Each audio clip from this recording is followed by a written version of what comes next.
So students start करते हैं chapter the straight line से। द स्ट्रेट लाइन चैप्टर में स्टूडेंट्स हमसे शॉर्टेस्ट डिस्टेंस फाइंड करने का क्वेश्चन काफी बारी पूछा जाता है। ऐसे क्वेश्चंस में हमको दो लाइंस के इक्वेशन दिए होते हैं। पहले मैं क्वेश्चन रीड करता हूँ। Find the shortest distance between the lines, also find the equations of the shortest distance. मतलब हमको क्या करना है, दो लाइन्स है, देखेंगे यहाँ पर मैंने ड्रॉ किया हुआ है, दो लाइन्स है ए बी, एक लाइन ए बी है और दूसरी लाइन सी डी है, और इन दोनों लाइन्स ए बी और सी डी के हमको इक्वेशन गिवन है। ये इक्वेशन क्या है, इन सिमेट्रिकल फॉर्म है, ठीक है ना, सिमेट्रिकल फॉर्म्स में इन इक्वेशंस को गिवन किया हुआ है। तो हमको क्या करना है कि हमको दो लाइन्स ए बी और सी डी दिए हुए हैं, साथ में इनके इक्वेशंस भी दिए हुए हैं।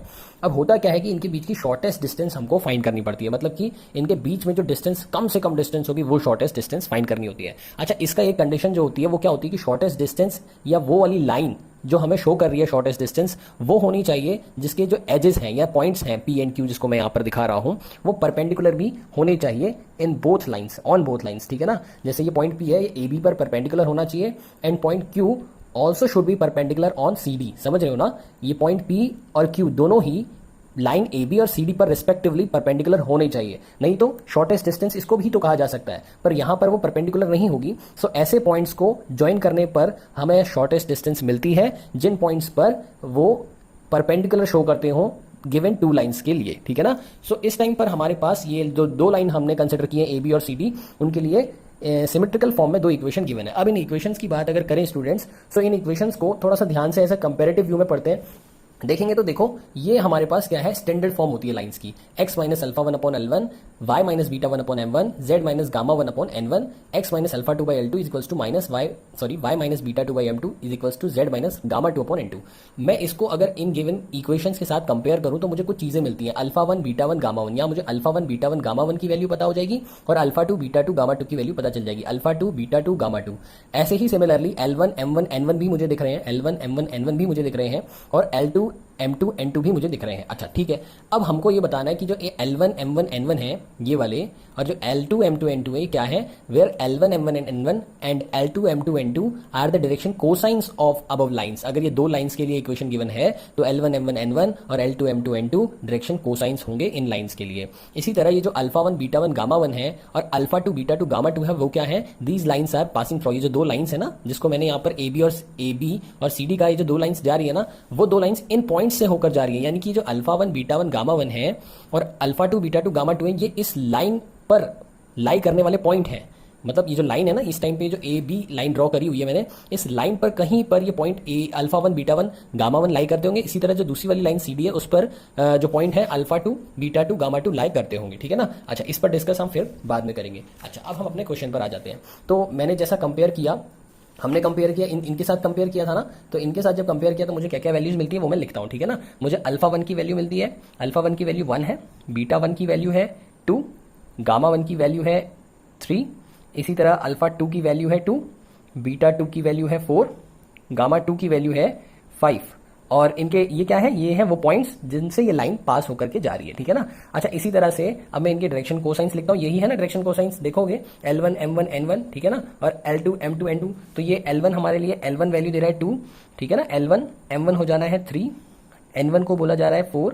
इसी तरह सेकंड जो दूसरी लाइन है हमारे पास, उसके लिए L2 हो जाएगा 3, ठीक है, M2 हो जाएगा 4, और N2 हो जाएगा स्टूडेंट्स, हाँ N2 हो जाएगा स्टूडेंट्स 5। ओके, सो मैंने क्या किया है, अभी तक हमने क्या किया है, ये जो दो लाइंस गिवन है इनसे कुछ वैल्यू ऑब्जर्व की है। अब हमें क्या करना है, दूसरी चीज अब समझते हैं। पहले अभी मैंने कंडीशन क्या कही, क्या कंडीशन बताइए स्टूडेंट्स, जब हम शॉर्टेस्ट डिस्टेंस फाइंड करते हैं तो शॉर्टेस्ट डिस्टेंस वो लाइन बता सकती है जिसके दोनों पॉइंट्स गिवन टू लाइंस, जो टू लाइंस ए बी और सी डी उस पर परपेंडिकुलर हों। सो मतलब एक पॉइंट पी, एक लाइन है, ये पी क्यू इस टाइम पे एक लाइन है, ये line P Q A B पर परपेंडिकुलर है, और बिल्कुल ऐसे ही ये line P Q C D पर भी परपेंडिकुलर है, ठीक है ना।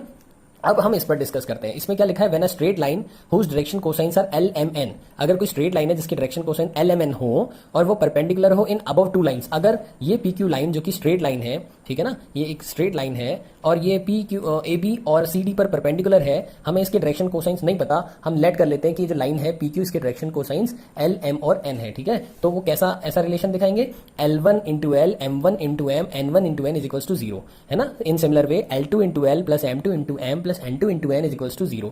ये भी एक रिलेशन होता है जब दो lines equally each other perpendicular show करती है, ठीक है ना। ओके, सो अब आगे हम इसको डिस्कस करते हैं। तो हमको क्या करना है, तो जब ये एक दूसरे को परपेंडिकुलर दिखाते हैं तो हमको क्या लिखना चाहिए, L1 into L, L1 into L मतलब 2 into L plus m1 into m plus n1 into n1 means 4, n1 into n is equals to 0. And similarly L2 value, ये सब यहाँ पर वैल्यू है, देखते जाना. L2 into L plus m2 into m plus n2 into n is equals to 0. So यहाँ पर दो इक्वेशंस हो गई.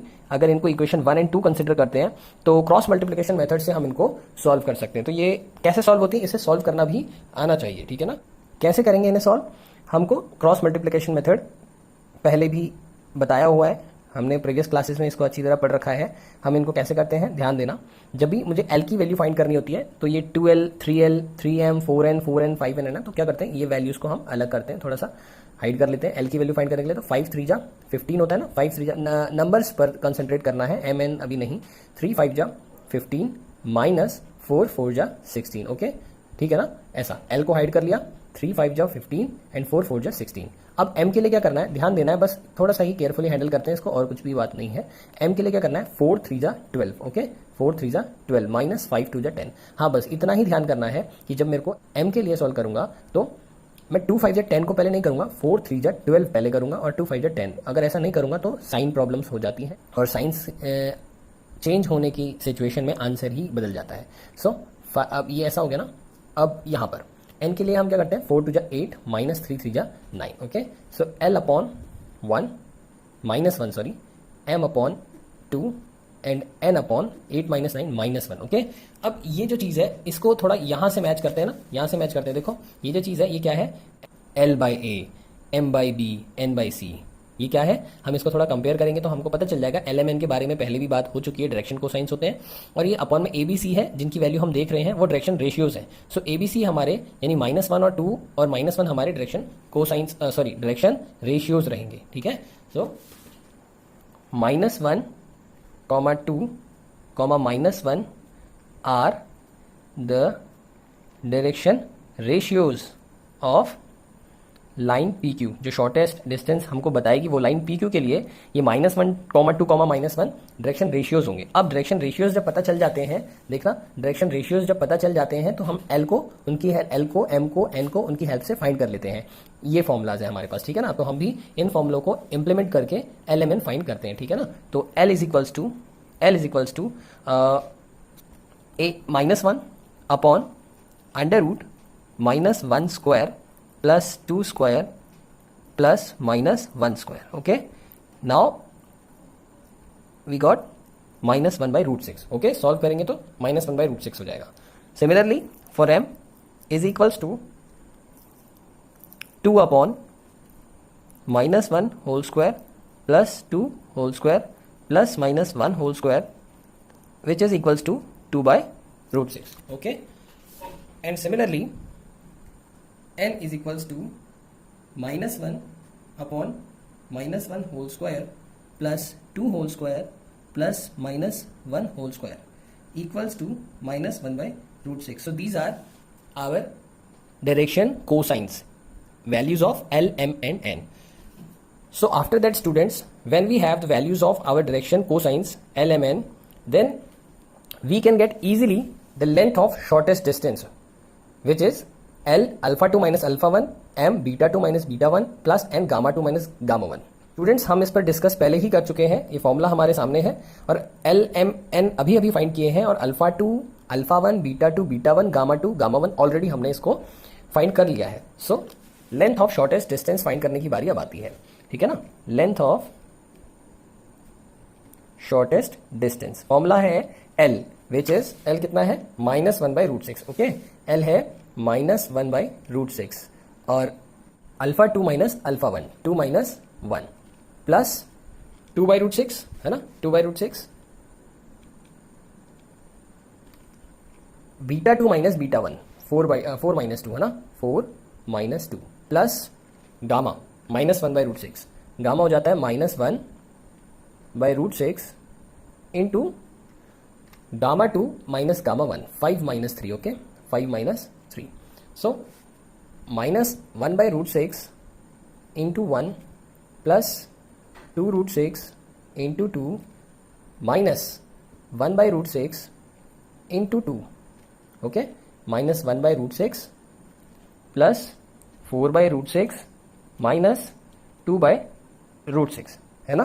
सो we have 1/√6 which is your shortest distance between the lines AB and CD. PQ की length हो गई 1/√6. ठीक है. अब इसके साथ ही हमें इस शॉर्टेस्ट डिस्टेंस की इक्वेशन भी फाइंड करनी है. So students, equation of shortest distance find करने के लिए हमारे पास ये फॉर्मूला है और इन पर हम वैल्यूज पुट करते हैं. मैं एक फोटो क्लिप करता हूँ जिसमें हमने पहले से ही ये वैल्यूज फाइंड करके रखी हुई है. सो ये वैल्यूज हो जाएंगी x -1, y -2, z -3, 2, 3, 4, -1, 2, 1. जैसा हमको पता है, हम जैसे डिटर्मिनेंट को सॉल्व करते हैं वैसा ही हम यहाँ पर भी सोल्यूशन देंगे. और जैसे ये C1 यानी कि फर्स्ट कॉलम के रिस्पेक्ट में हम इसको एक्सपेंड करेंगे. सो स्टूडेंट, हमको एक इक्वेशन मिलेगी, मैं डायरेक्ट लिख रहा हूँ, आप लोग सॉल्व करेंगे. -11x -2y + 7z -10 is equals to 0 students. In similar way जो दूसरी इक्वेशन है वहाँ पर भी हमको यही करना है. x -2 y -4 z -5 3 4 5 direction ratios -1 to 1. इसी तरह जब हम C1 के रिस्पेक्ट में इस डिटर्मिनेंट को एक्सपेंड करेंगे स्टूडेंट, तो हमको इक्वेशन मिल जाएगी -14x -2y + 10z -24 is equals to 0 students. अच्छा हाँ, यहाँ पर हम 2 को कॉमन भी कर सकते हैं और माइनस साइन भी कॉमन कर सकते हैं. सो -2x कॉमन कर लेने के बाद 2 7 जा 14, 2 1 जा 2, 2 5 जा 10 and also +12 is equals to 0. So ये दोनों हमारे जो स्ट्रेट लाइन है ना, जो हमने शॉर्टेस्ट डिस्टेंस फाइंड किया, उनके लिए इक्वेशंस हो गई students. So that's all.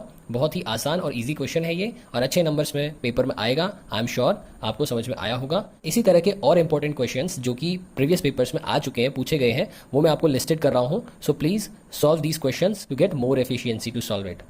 Okay.